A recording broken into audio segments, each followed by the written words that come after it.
جو گرفتاری ہوئی ہے عمران ریاض کی، پاکستان تحریک انصاف اس کی شدید مذمت کرتی ہے۔ ہم پورے پاکستان میں اس کے خلاف احتجاج کر رہے ہیں اور احتجاج پریس کلبز کے سامنے ہو رہا ہے۔ مجھے امید ہے کہ پاکستان کی صحافتی برادری جو فریڈم آف ایکسپریشن پہ یقین رکھنے والی تنظیمیں ہیں، سوائے ان کے جو مغرب سے اشارہ آئے تو موم بتی جلاتے ہیں، وہ سارے باہر نکلو، اس لیے کہ فریڈم آف موومنٹ کہ آپ ایک شہر سے دوسرے شہر میں آزادانہ آ سکیں، فریڈم آف ایسوسیشن آپ جلسہ کر سکیں، مظاہرہ کر سکیں، جلوس کر سکیں، اور فریڈم آف ایکسپریشن، یہ سارے آپ کے بنیادی آئینی حقوق ہیں۔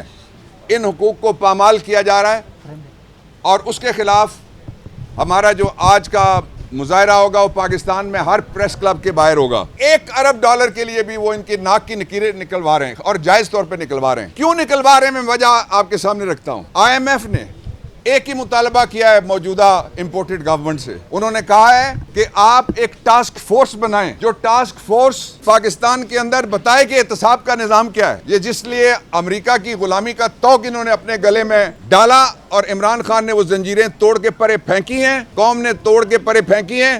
اس کی وجہ یہ تھی کہ انہوں نے ان سے گرینڈ NRO2 لیا ہے، گرینڈ NRO2 لیا ہے۔ یہ دنیا کی پہلی حکومت ہے جس کے ملزموں نے اپنے حق میں قانون بنایا، جس قانون کو ہم نے چیلنج کیا ہوا ہے۔